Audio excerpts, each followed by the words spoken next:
കേന്ദ്ര വനം സംരക്ഷണ നിയമം സംസ്ഥാനത്ത് നടപ്പാക്കുന്നതിന് മുഖ്യമന്ത്രി ഇടപെടണമെന്ന് അഖില തിരുവിതാംകൂർ മലയാള മഹാസഭ ആവശ്യപ്പെട്ടു.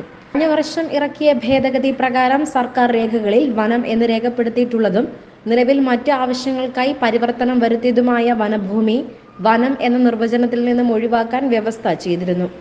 1996 ഡിസംബറിന് മുൻപ് വനഭൂമിയിൽ ഉണ്ടായിരുന്നവർ രേഖകൾ ഹാജരാക്കി നിയമത്തിൽ നിന്നും ഒഴിവാകുന്നതിന് ഭേദഗതി നിർദ്ദേശിച്ചിരുന്നു. എന്നാൽ തുടർ നടപടികൾ എങ്ങനെ വേണം എന്ന കാര്യത്തിൽ ജനങ്ങളിൽ അവ്യക്തത തുടരുകയാണ്.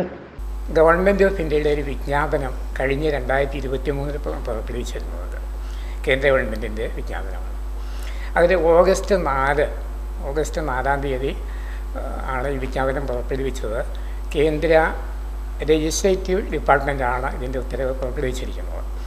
ഇതിൻ്റെ പ്രധാന വിഷയം എന്ന് പറയുന്നത് നമ്മുടെ ജനവാസ മേഖല, അതായത് വനത്തിൻ്റെ പരിധിയിൽ വരുന്ന ജനവാസ മേഖല, ആ ജനവാസ മേഖലയെ വനത്തിൻ്റെ നിർവചനത്തിൽ നിന്ന് ഒഴിവാക്കുന്നതിനുള്ള ഒരു നടപടിക്രമമാണ് നമ്മുടെ ഈ വിജ്ഞാപനത്തിലൂടെ വന്നിരിക്കുന്നത്.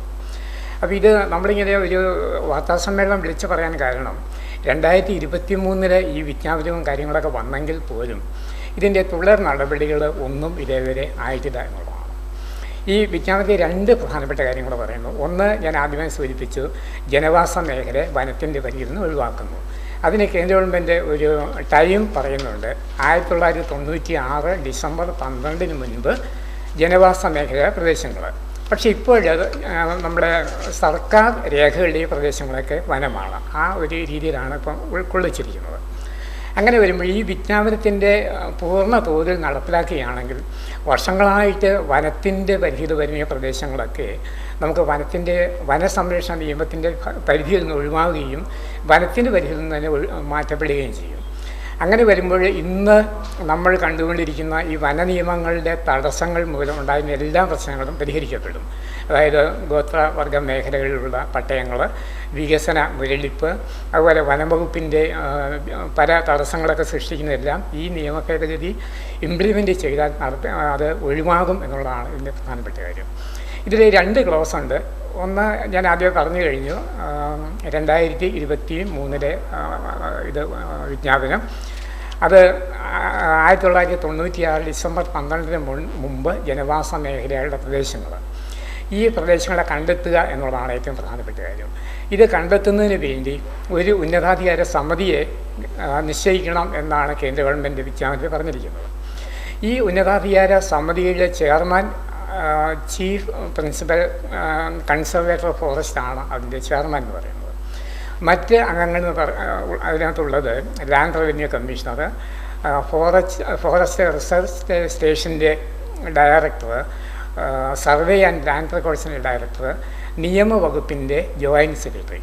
ഇങ്ങനെ 5 അംഗങ്ങളും ഒരു ചെയർമാനും അടക്കം 6 പേരാണ് ഈ സമിതിയിലുള്ളത്.